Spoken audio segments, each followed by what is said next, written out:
مؤلف هذا الكتاب الشيخ زيد بن عبد الأسد الباري وجميع شيخنا وكل حضرتنا المسلمين. الفاتحة. أعوذ بالله من الشيطان الرجيم. بسم الله الرحمن الرحيم.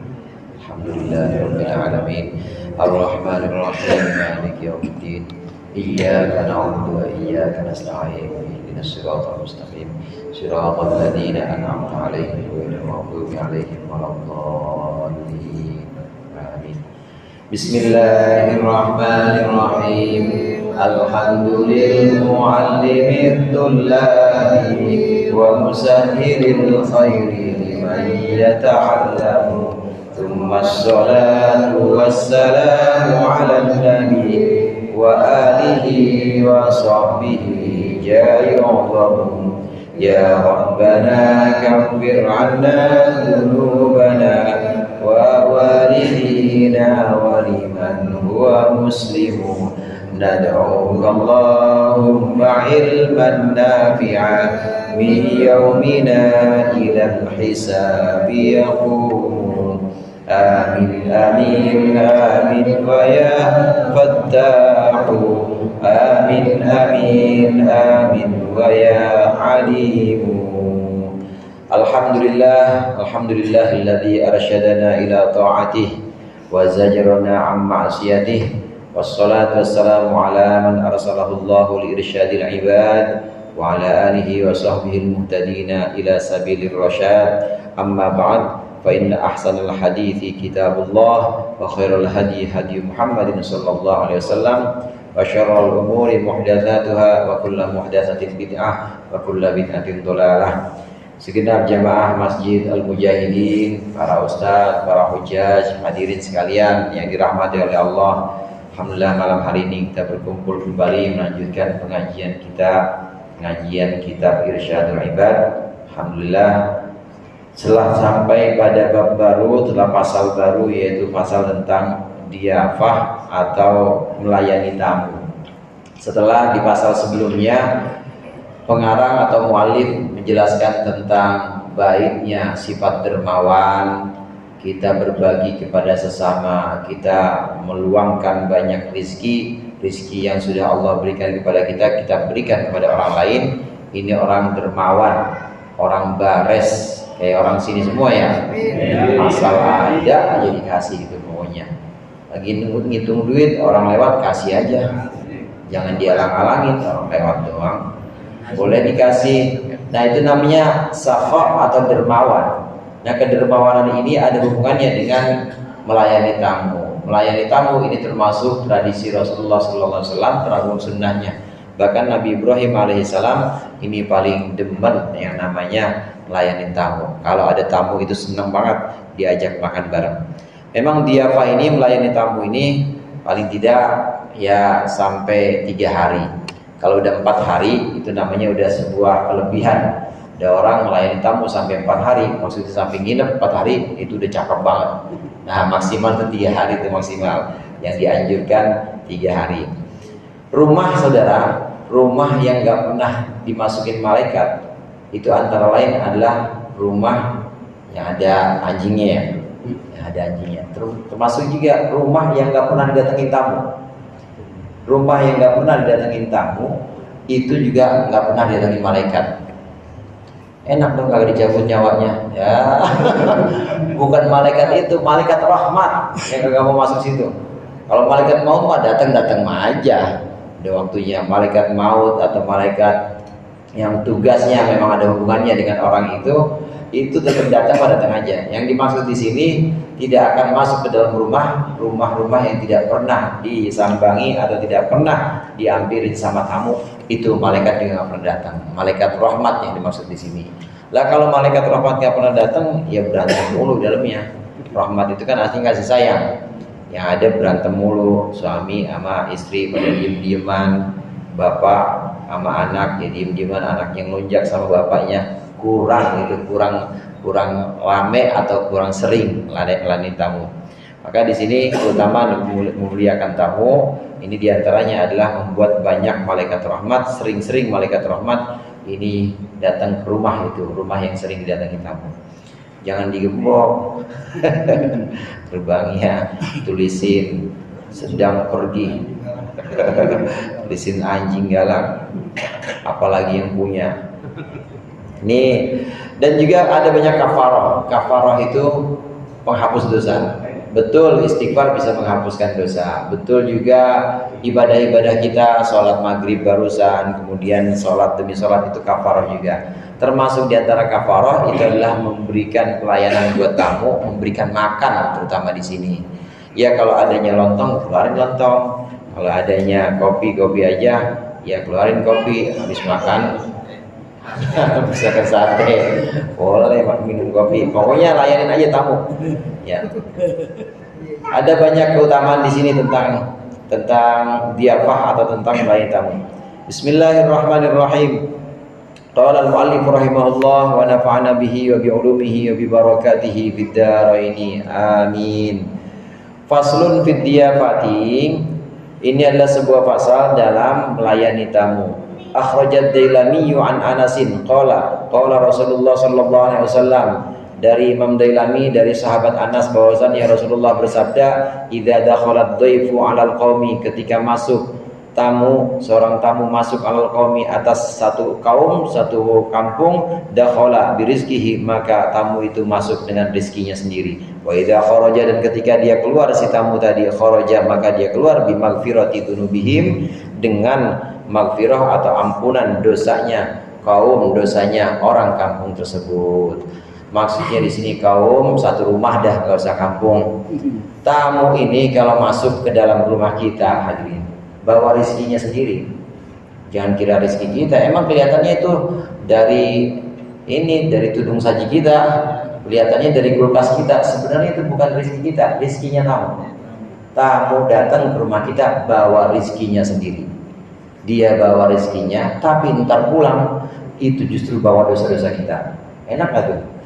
Dia pulang bawa rezekinya sendiri, kemudian dia datang bawa rezekinya sendiri, kemudian pulang dia bawa dosa-dosa kita. Habis dosa-dosa kita dibawa sama tamu.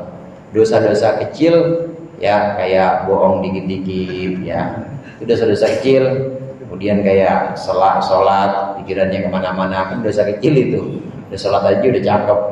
Nah ini pikirannya kemana-mana, dosa-dosa kecil yang kayak begitu itu bisa terhapus dengan datangnya tamu. Dia pulang bawa mikul dosa-dosa kita itu, terhapus dosa-dosa kita, ntar dibuang di jalanan sama dia.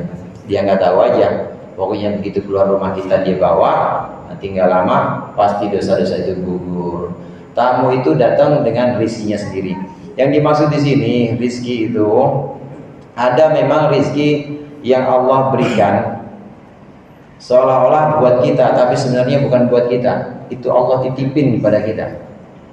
Jadi Allah menjadikan kita sebagai perantara, menjadikan kita sebagai wasilah untuk memberikan rezeki ini kepada orang lain. Emang bukan rezeki kita. Waktu kita sedekah sama tukang minta-minta, itu bukan rezeki kita. Sebenarnya rezeki tukang minta-minta itu cuma Allah pakai perantara, tangannya tangan kita. Mulia nggak tuh tangannya jadi tangan Allah? Mulia, itu perantara. Ini diantara arti khalifah atau pengganti. Khalifah itu kan artinya pengganti. Inni ja'ilun fil ardi khalifah, kata Allah. Saat Allah bilang kepada para malaikat, wahai malaikat, sesungguhnya aku menjadikan di bumi, menjadikan seorang khalifah atau menjadikan pengganti. Yang dimaksud di sini pengganti adalah orang yang menjadi wasilah Allah untuk memakmurkan bumi. Nah kita jadi wasilah juga untuk memberikan rezeki kepada keluarga kita. Kita jadi wasilah juga untuk memberikan rezeki kepada anak yatim, orang-orang miskin. Termasuk kita jadi wasilah juga untuk memberikan rezeki kepada tamu ini. Tamu ini datang bawa rezeki sendiri, bukan rezeki kita. Dan pulang nanti dia bawa dosa-dosa kita. Wa Abu Syekh an Abi Qursafah idza aradallahu ta'ala, ketika menghendaki siapa Allah Ta'ala, ketika Allah menghendaki liqaumin untuk sebuah kaum khairan kebaikan, ahda ilaihim hadiyatud dhaifi, maka Allah akan memberikan hadiah kepada mereka, hadiah seorang tamu atau tamu yanzilu yang mampir birizqihi dengan rizkinya tamu. Wa yartahilu, dan dia berjalan si tamu tadi birizqihi dengan rizkinya. Wa qad ghafarallahu li ahli manzili, dan sungguh Allah telah mengampuni untuk penghuni rumah itu. Kalau Allah sayang sama seseorang, kan ada mayyuridillahu bihi khairan yufaqihu fiddin. Kalau orang Allah sayang atau Allah ingin memberikan kebaikan sama seseorang, pasti Allah akan berikan dia pemahaman agama. Itu tandanya Allah sayang sama dia. Demikian juga sayangnya Allah kepada seorang atau sayangnya Allah kepada satu penghuni rumah, maka Allah kasih hadiah penghuni rumah ini dengan hadirnya tamu. Dengan hadirnya tamu, itu tamu bawa rizki sendiri, dia kemana-mana pergi ya megang rizkinya, cuma dia pulang bawa pengampunan atau dia pulang bawa dosa-dosa, sehingga dosa-dosa penghuni rumah itu diampuni lantaran datangnya dia ini. Ini tamu, besok-besok rada lebaran pintu dibuka biar banyak yang tamu. Orang-orang di kampung biasanya masih di Jogja masih Ustaz ya, dibuka lebar-lebar itu kadang mau kemana, mampir, kita mampir dulu, nggak nyampe-nyampe itu bisa sarapan 4 kali mampir lagi. Ini saking pahamnya atau saking ngertinya bahwa tamu itu sebenarnya bawa rezeki sendiri. Artinya memang yang ada sebagian di rumah kita yaitu rezekinya dia, dan juga dia pulang nanti akan bawa dosa-dosa kita, dibawa dosa-dosa kita nanti dilepaskan di jalan ketika dia pulang, jadi sudah terhapus dosa-dosa kita. Wa Ibnu Abi Dunya, dan Ibnu Abi Dunya, Imam Ibnu Abi Dunya, an Hibban bin Abi Jundah, anna asra'a shadaqatin, bahwa sesungguhnya sedekah yang paling cepat ila samai, kepada langit, ayyadu'a, bahwasannya ayyadu'a, meletakkan siapa rajul, seorang laki-laki, ta'aman, sebuah makanan thayyiban yang baik, tsumma yad'u, kemudian doa laki-laki itu alaihi, atas makanan tersebut. Maaf, yad'u memanggil, maksudnya memanggil, mengundang si rajul untuk makanan tersebut, nasan, orang-orang, min ikhwanihi, dari saudara-saudaranya laki-laki tadi. Doa yang paling cepat sampai ke langit, asra'u shadaqatin ila sama, sedekah yang paling cepat sampai ke langit itu adalah sedekah yang kita suguhin untuk orang banyak dan kita sengaja undang orang untuk makan. Sengaja kita undang. Sedekah kopi, baca tahlil atau baca ya al-ikhlas, al-falaq, nas, kita ngundang. Demikian juga walimah, kalau kita tahu walimah itu ada 10, ada walimatul urus, ada khitan dan lain sebagainya. Ini antara lain adalah untuk sedekah, dan sedekah yang paling cepat sampai ke langit itu adalah sedekah di mana kita sedekah ini ngundang orang-orang untuk makan. Sedekahnya udah bentuk makanan matang, dia datang ke kita, kemudian dia makan makanan kita. Meskipun gak manggil ustadz buat doain, sampai itu ke langit. Bagus lagi kalau didoain. Bagus lagi kalau didoain sama anak-anak yatim. Yang kita undang anak-anak yatim misalnya. Pendek kata, semua makanan yang diniatkan untuk sedekah dan kita panggil atau kita undang orang-orang untuk makan bareng-bareng sama kita, ini adalah sedekah yang paling cepat sampainya di sisi Allah Subhanahu wa taala dibanding sedekah-sedekah lain. Ya mungkin kita bisa sedekah sama tukang minta-minta, kita bisa sedekah sama yatim misalnya, kita datangin ke rumahnya bisa juga. Tapi yang paling cepat sampai itu kalau kita suguhin makanan, kemudian kita undang dia untuk makan bareng di sini. Ini yang dilakukan oleh Rasulullah, yang dilakukan oleh Nabi Ibrahim alaihissalam. Nabi Ibrahim itu terkenal sebagai Abu Tuifan.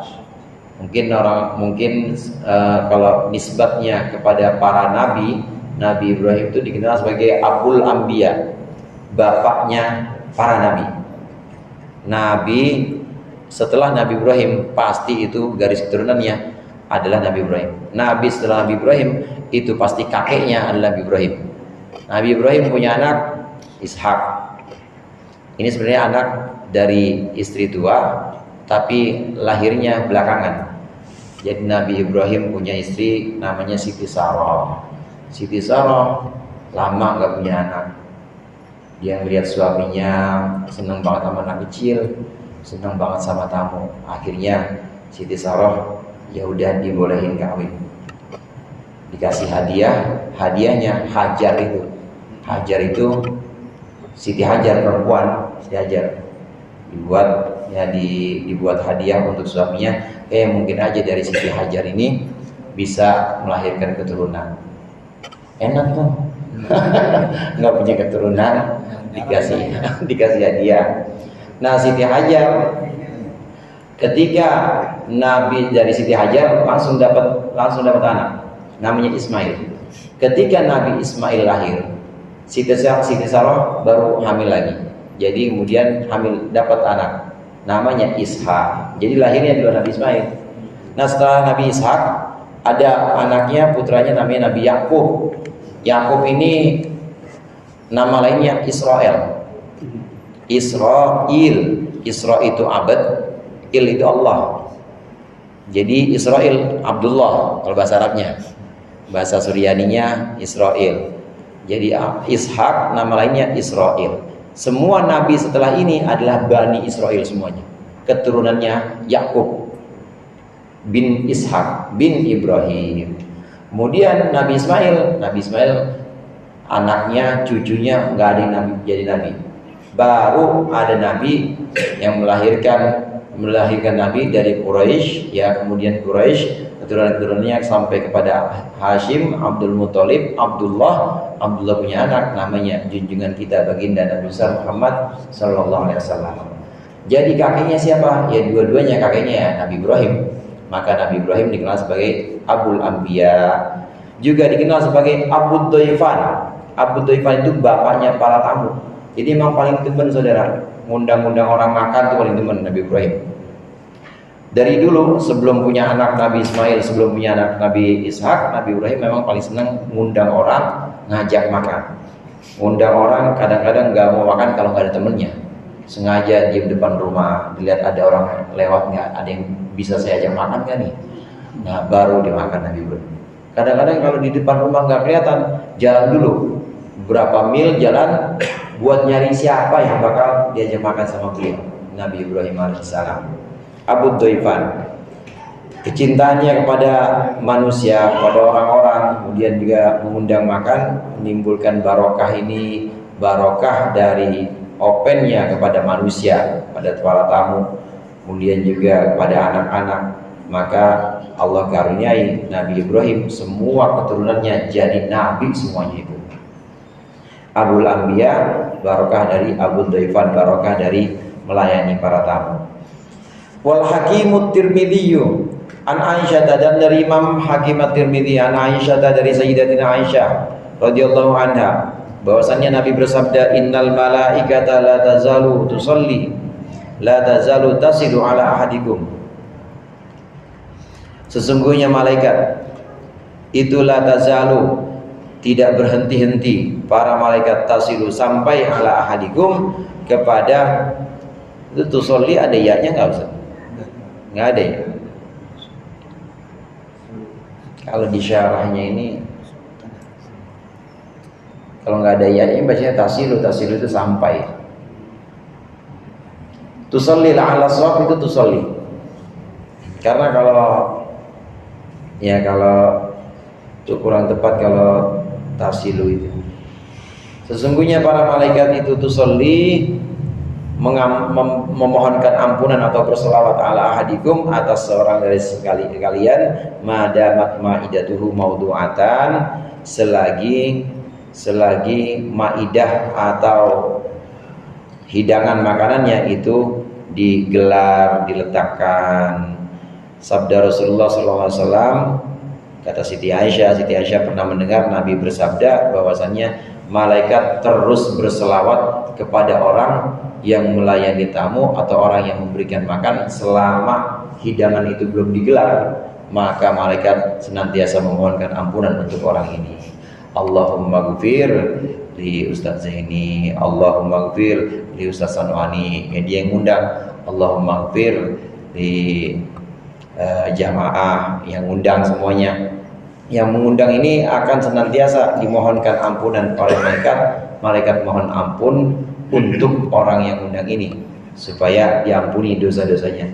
Selama hidangannya itu masih digelar, belum diangkut-angkutin piringnya, belum dicuci, meskipun itu udah selesai makan, itu diberikan maghfirah, diberikan sholawatnya malaikat untuk orang-orang yang memberikan makanan ini.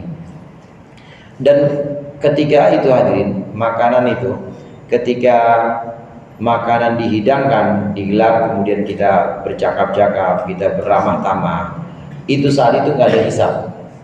Saat itu tidak ada perhitungan. Maksudnya, andai di situ ada kesalahan-kesalahan, insya Allah itu nggak dihisab sama Allah di situ.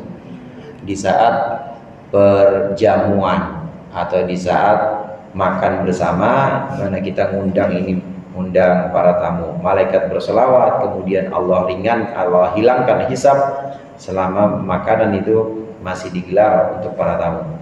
Wal hakimu an Abi Hurairah, dan dari Imam Al-Hakim dari sahabat Abu Hurairah bahwasanya Nabi bersabda, man at'ama akhahul muslima, barang siapa yang memberikan makan saudaranya yang muslim, syahwatahu, akan keinginannya si muslim, harramahullahu ala nar, harramahu, maka akan mencegah, mengharamkan itu maksud mencegah, mengharamkan akan orang tersebut, siapa Allah Ta'ala, maka Allah akan mengharamkan dirinya, atau Allah akan mengharamkan mencegah diri orang tersebut ala nari, dari api neraka. Siapa orang yang memberikan makan saudaranya muslim, satu orang doang saudaranya muslim, maka dia memberikan makanan yang diinginkan oleh saudaranya, atau minuman, di sini bisa punya makna minuman juga, memberikan minuman untuk saudaranya yang muslim. Dia sukanya jus, dibeliin jus, dia sukanya kopi, dibikinin kopi, dia sukanya kelapa hijau, dibeli kelapa hijau. Itu maksudnya syahwatahu, itu keinginannya. Siapa yang memberikan makan atau minum saudaranya sesuai dengan keinginannya saudara itu, maka Allah akan cegah orang yang demikian dari api neraka. Masya Allah. Di luar sama ya? Sama, boleh di luar, ya. Jadi terakhir di luar. Terakhir di luar. Di sini hadis yang barusan kita baca ini sifatnya bebas, tidak harus dia datang ke rumah, tidak harus. Pokoknya kasih makan. Rokok gimana? Rokok gitu, apa gitu. Dan jajanin sebatang 2 batang. Kalau rokok kan makruh ya. Ya makruh. Ya surganya surga di pinggiran. Pinggiran surga pokoknya. Itu hiburan juga, malah hiburan. Iya. Idkhalus surur, masuk bikin seneng orang. Ya, bikin seneng orang. Bikin seneng orang di sini bisa dengan bentuk makanan atau bentuk yang lain. Yang penting idkhalus surur. Jadi ada fadilah, ada keutamaan kasih makan, minum. Ada keutamaan lain idkhalus surur. Termasuk tadi betul itu Bang, idkhalus surur, bikin seneng orang. Ya. Tapi ya sambil mesem ngasihnya. Cemberut aja. Justru idkhalus surur itu bikin orang senang muka kita, saudara. Kalau muka kita senyum sama orang itu udah idkhalus surur. Sama sapaan kita ini, Bang baru datang apa? Ya. Macet. Iya, ini ada rokok nih gitu misalnya. Itu dari idkhalus surur. Dari idkhalus surur bisa masuk kelompok itu. Hadirin jamaah rahimakumullah, di sini disebutkan Allah cegah orang yang memberikan makan itu dari api neraka. Ulama berpendapat tentang hadis ini, yang dimaksud di sini, kenapa kok bisa dicegah dari api neraka? Padahal di hadis-hadis sebelumnya itu riwayat yang tadi kita baca, Allah ampuni dosa-dosa penghuni rumah karena melayani tamu. Allah ampuni dosa-dosa orang yang memberikan makanan dengan sholawat malaikat, Allah ampuni. Ini yang dimaksud dosa kecil, saudara. Dosa-dosa kecil, dosa besar cuma bisa hilang lewat taubat, istighfar, mohon ampun kepada Allah. Yang penting mulai syarat-syarat taubatnya itu harus, rukun taubatnya harus dipenuhi. Rukun taubat itu yang pertama berhenti, udah dulu berhenti. Kemudian nyesal, 2. Kemudian mohon ampun kepada Allah, istighfar. Yang ketiga, tekad bulat tidak akan mengulangi lagi. Itu 4 rukun taubat. Nyesel, mohon ampun, kemudian berhenti, harus berhenti, jangan tobat nyambi diterusin, jangan, harus berhenti. Kemudian yang keempat, tekad bulat tidak akan ngulangin lagi, itu harus dipenuhi namanya tobat. Dosa-dosa besar hanya bisa terhapus dengan taubat. Bagaimana dengan ini? Dengan amalan-amalan seperti sholat, kemudian juga dengan istighfar biasa, atau dengan ini amalan seperti memberikan makan ini. Apakah bisa? Ya, ulama mengatakan itu yang bisa diampuni adalah hanya dosa-dosa kecil yang seperti itu. Tapi kok ini hadis terakhir, kata Rasulullah, Allah haramkan diri orang yang memberi makanan ini dari api neraka. Maksudnya Allah cegah nggak bakal kesentuh api neraka. Itu gimana urusannya? Gimana mendamaikan atau gimana kita memahami antara dua hadis ini? Kalau memang benar hadisnya, kalau memang benar dosa-dosa kecil, kenapa kok bisa sampai terhindar dari neraka? Maka sebagian ulama, diantaranya yang dikutip oleh Syekh Ihsan Jampes, bahwasannya ini makanan-makanan yang dia berikan kepada saudaranya, kemudian juga kebaikan-kebaikan yang dia lakukan, meskipun itu awalnya bisa menghapus dosa-dosa kecil saja, awalnya dia bisa menghapus dosa-dosa kecil, cuma barokahnya itu saudara, barokahnya dari ngasih makan, barokah dari amal-amal yang lain, barokah dari dia istighfar misalnya, walaupun dia belum sempat taubat, tapi barokahnya nanti menjelang akhir hayat dia sempat taubat, itu barokahnya. Jadi dengan demikian, ini hadis-hadis ini menjadi sebab atau menjadi pengantar seseorang untuk dia bertobat nantinya. Kalau sudah bertobat sebelum meninggal, itu berarti sudah bisa dikatakan ngasih makanan tamu atau ngasih makan saudara, ini akan bisa menghindarkan dari su'ul khotimah. Pasti bisa menghindarkan dari su'ul khotimah. Jadi cara mendamaikannya begini, cara mendamaikan antara dua hadis atau ngakurin antara dua hadis ini, walaupun dosa-dosa kecil itu karena barokah kebaikan-kebaikan yang kecil-kecil itu, dosa kecilnya ya terhapus, kemudian Allah tuntun orang ini untuk bisa taubat menjelang akhir hayatnya. Dan kadang-kadang nggak semua orang tahu kalau saat dia sakit di akhir hayatnya, ini dia udah taubat, yang udah bertobat, hapus semua dosa-dosa besar itu. Kalau sudah dihapus dosa-dosa yang besar, ya udah berarti haramallahu 'alan nar. Allah haramkan jasadnya dari api neraka. Ini barokah perbuatan-perbuatan ini, perbuatan-perbuatan kecil. Semua saudara, semua kafarah atau penghapus dosa, sholat maghrib ke maghrib, maghrib ke isya, isya ke subuh, kemudian Jumat ke Jumat, sedekah ke sedekah yang lain, ini bisa jadi kafarah dosa-dosa kecil. Cuma meskipun demikian, meskipun kecil, jangan abaikan, karena barokahnya yang kecil-kecil itu, kita akan terhindar dari su'ul khotimah. Pasti terhindar dari su'ul khotimah. Nanti dibimbing oleh Allah di akhir hayat, itu pasti bisa taubat. An Jabir, man dhabaha li dhaibihi dhabihatan kanat fidaan lahu minan nar. Ini lagi nih, hadis ini juga. Ini juga jelas tebusan atau jaminan dari sahabat Jabir bahwasannya Rasulullah bersabda, man dhabaha li dhaifihi, barang siapa yang menyembelih untuk tamunya dhabihatan, sebuah sembelihan, kanat fidaan lahu minan nar, maka ada sembelihan tersebut menjadi tebusan lahu baginya minan nari, dari api neraka.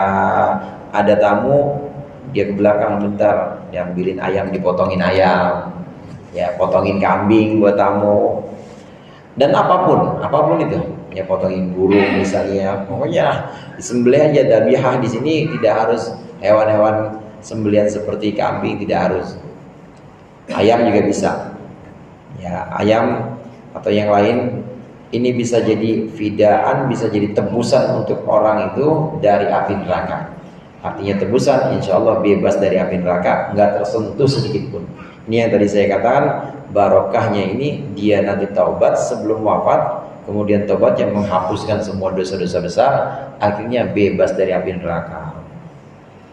Mampir nggak? Enggak, udah nggak mampir neraka. karena dibimbing untuk taubat di akhir hayatnya dan sudah dihapuskan semua dosa-dosa besarnya. Wa syaikhani an Abi Hurairah taja'a rajulun Nabi sallallahu alaihi wasallam.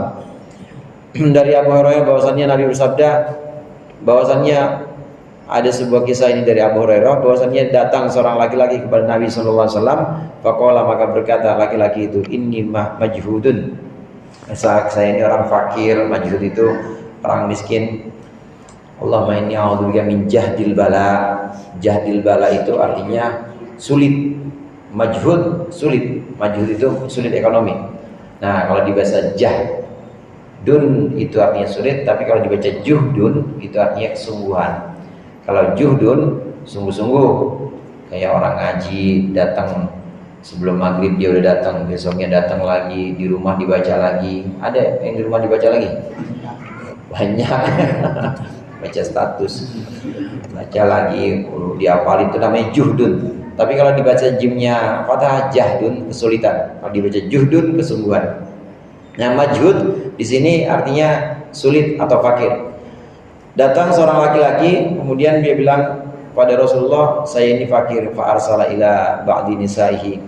Maka kemudian Nabi mengutus kepada sebagian istri-istrinya Nabi. Faqalat, maka berkata ba'du nisa'i, sebagian istri Nabi berkata, walladzi ba'atsaka bil haqqi, demi zat yang telah mengutus engkau bil haqqi, dengan sungguhnya, ma indi illa ma'un, saya enggak punya apa-apa kecuali air. Summa arsala ila ukhra, kemudian Nabi mengutusnya kepada yang lain, istri yang lain. Faqalat, maka berkata ukhra, istri yang lain, mithlu dzalik, sama seperti itu. Hatta qulna, sehingga mengatakan kulluhunna, seluruh istri Nabi, mithla dzalika, semisal itu. La walladzi ba'atsaka bil haqqi, tidak, demi zat yang mengutusmu dengan hak, ma indi illa ma'un, saya tidak punya apa-apa kecuali air.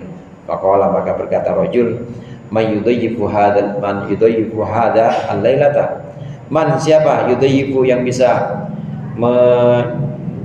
menjadikan tamu, yudayyifu itu melayani tamu, hadza akan orang ini, al-lailata, malam ini.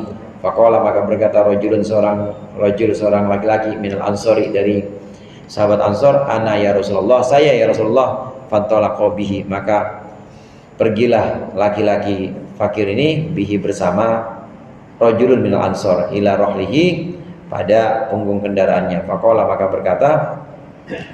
maka berkata Ansor, rajulun minal ansor ini, sahabat Ansor, limro'atihi, kepada istrinya, akrimi dhaifa Rasulillah, akrimi, muliakanlah olehmu tamunya Rasulullah SAW. Fi riwayatin, dan dalam satu riwayat dikatakan limro'ati, qala, berkata si rajul kepada istrinya, hal indaki syai'un, apakah engkau punya sesuatu wahai istriku? Qalat, berkata istrinya, la, tidak, illa quta sibyani, kecuali makanan anak-anakku. Qala, maka berkata si rajulun amsor, fa'allilihim bisyai'in, maka minta maaflah atau minta beralasanlah dengan kepada mereka, pada tamu ini, bisyai'in, dengan sesuatu. Fa idza aradu, maka ketika menghendaki orang-orang asya akan makan malam, asya, fa nawwimihim, maka tidurkanlah mereka. Wa idza dakhala dhaifana, wa idza dakhala dhaifuna, ketika tamu kami masuk, fa'at fihi as-siraj, maka matikanlah oleh kamu lampu.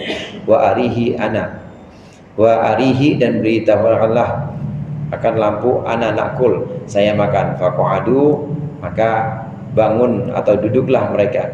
Bakalat dhaifu, dan makanlah tamu.